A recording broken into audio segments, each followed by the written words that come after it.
Welcome back to the deep dive. Today, we're pointing our compass toward Japan.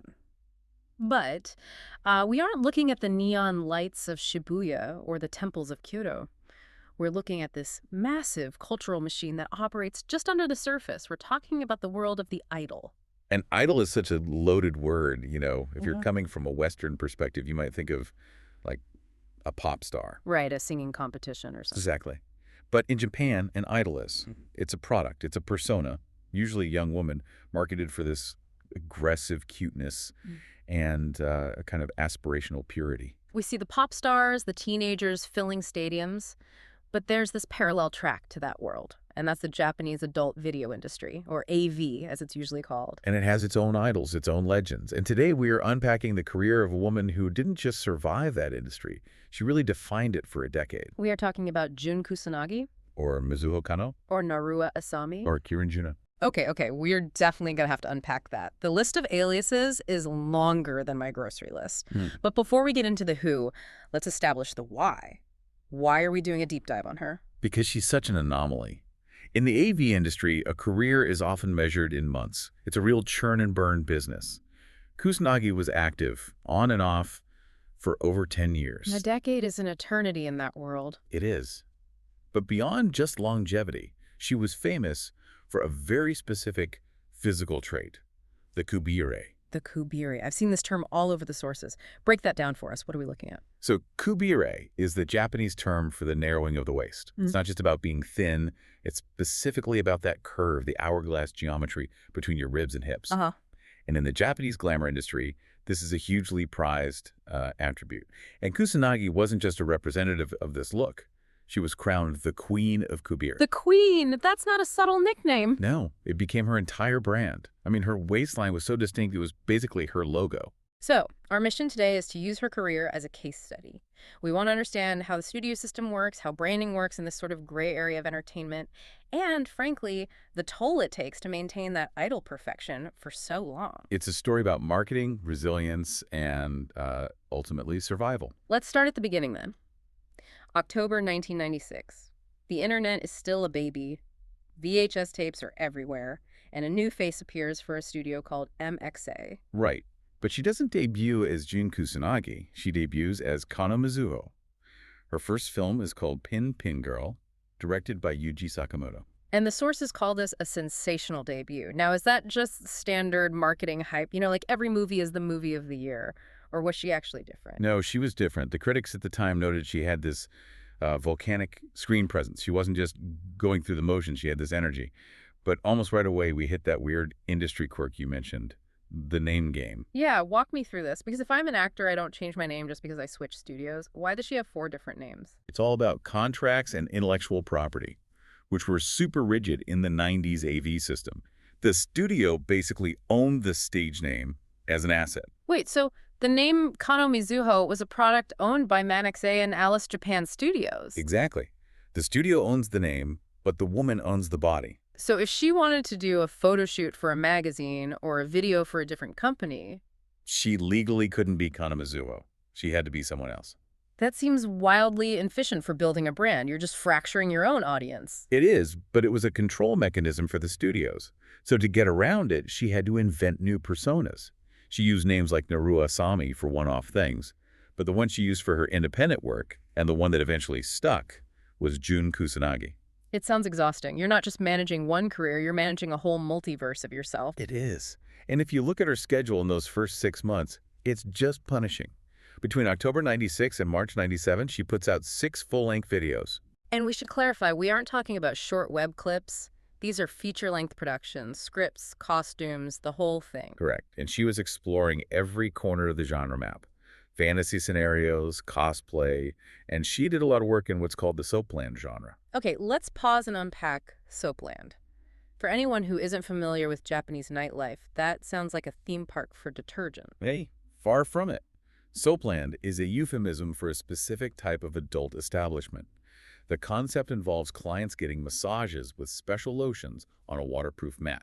Got it. So when we say soapland genre in film, it means movies that simulate that environment. Lots of massage aesthetics, oils, lotions. Her film Reverso Heaven is a prime example. So she's doing all these genres, but the sources say her main selling point was always the silhouette. Right. Alice Japan, her main studio, realized they had the Queen of Kubire on their hands. Films like Obscene Model and Body Report were almost clinical in how they showcased her body.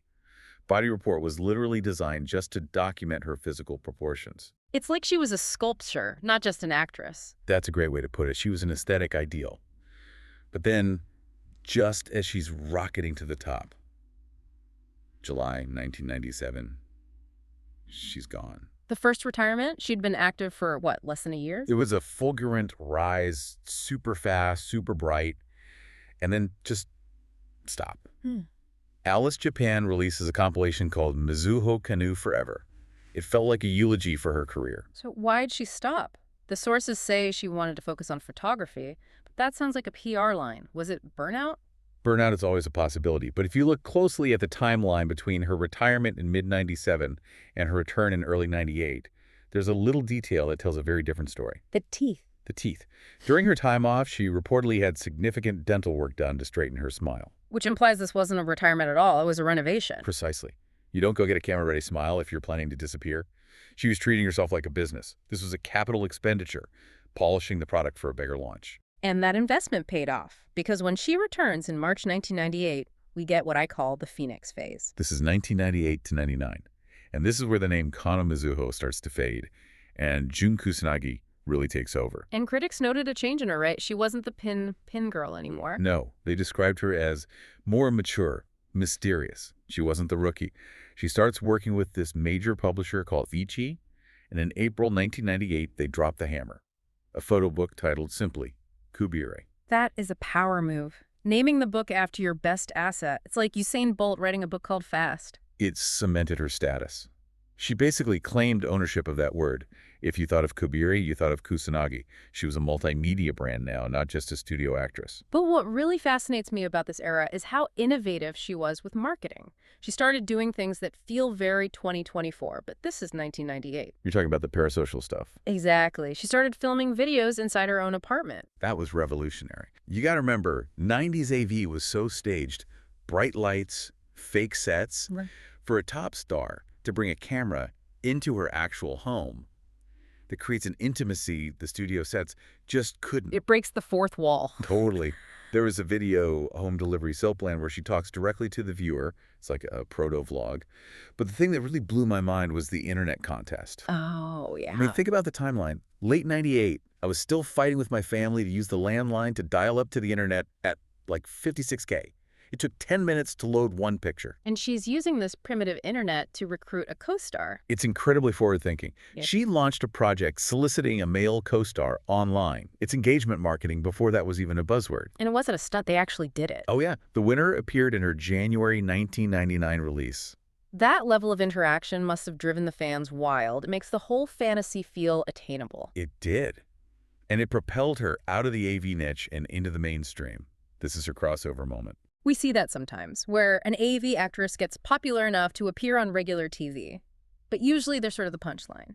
Or they're kept in a very specific box. Mm. But Kusanagi was shattering that. She was on TV Asahi variety shows like Tonight 2 and Gilgamesh Night. Even more impressive, though, was the modeling. Right. The sources mentioned Playboy and Penthouse. The Japanese editions, yeah. And that is high-end, glossy stuff. There's usually a huge stigma that stops adult actresses from booking those prestige gigs. Mm-hmm. She'd become a pop culture celebrity, not just an AV star. She's at the absolute peak. TV, magazines, she's the queen. But, as is often the case, gravity kicks in. A crash. August 1999, retires again, releases a photo book called June, a calendar for 2000, and steps back. And this is where the narrative shifts from a success story to really a survival story. We enter the dark years.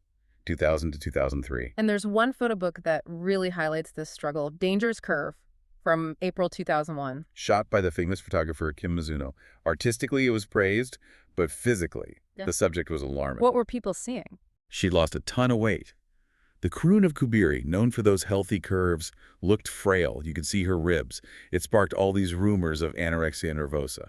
And we actually have a primary source from this time, don't we? A diary entry. We do, and it's heartbreaking. She wrote that she felt her career was broken.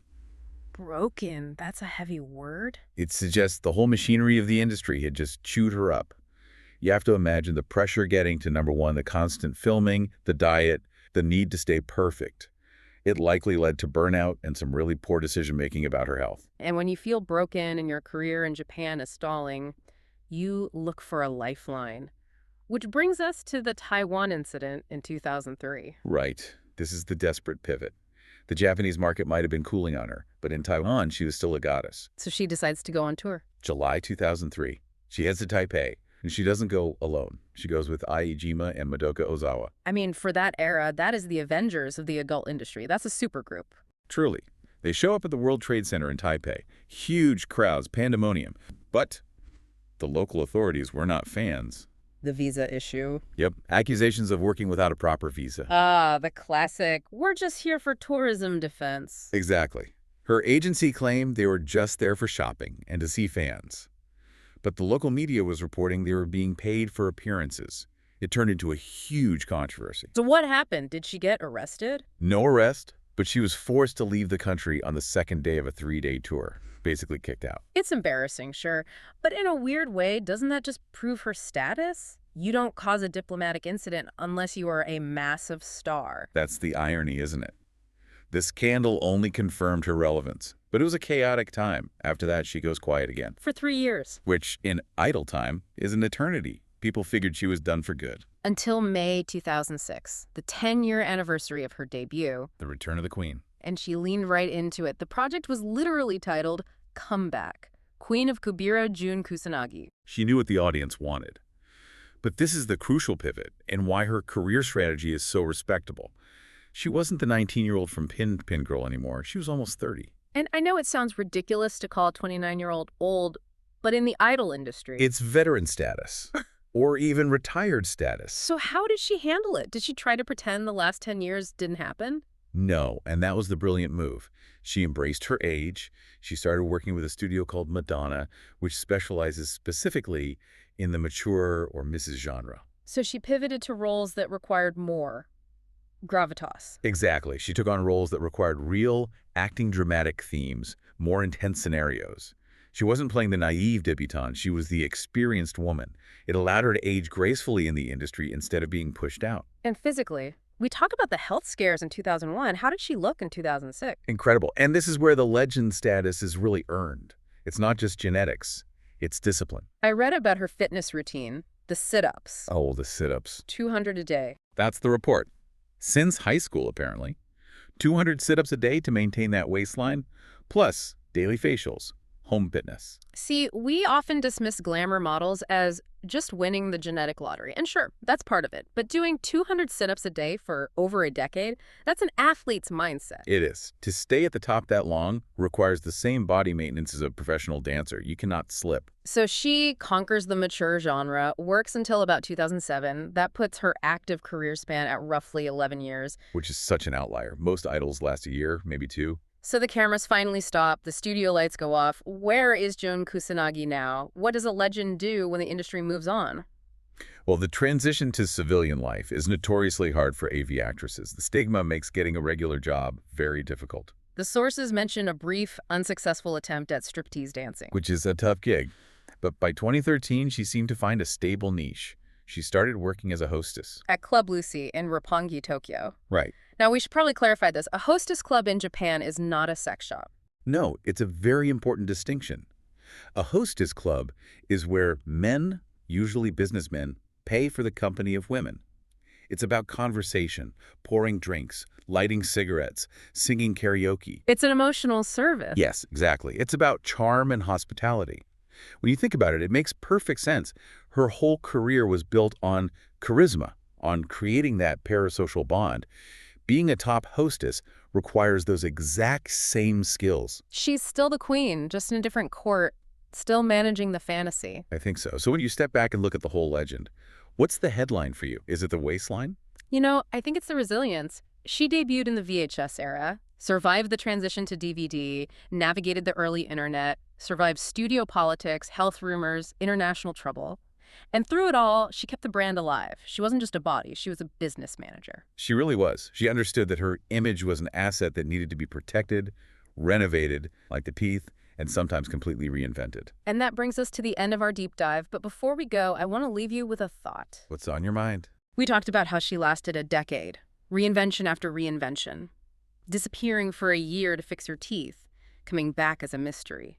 In today's world, with TikTok trends lasting 24 hours and the algorithm demanding constant content, is a career like Jun Kusanagi's even possible anymore? That's a fascinating question. Could you disappear for a year to reinvent yourself today? Probably not. Today, if you disappear for a week, the algorithm buries you. The mystery that allowed her to come back as a new woman that doesn't exist when everyone is live streaming their breakfast. So legend status might be a relic of the analog age, a product of a time when we could still be mysterious. It's very likely we won't see a career arc quite like hers again. Something to chew on. Thanks for listening to The Deep Dive. We'll catch you on the next one.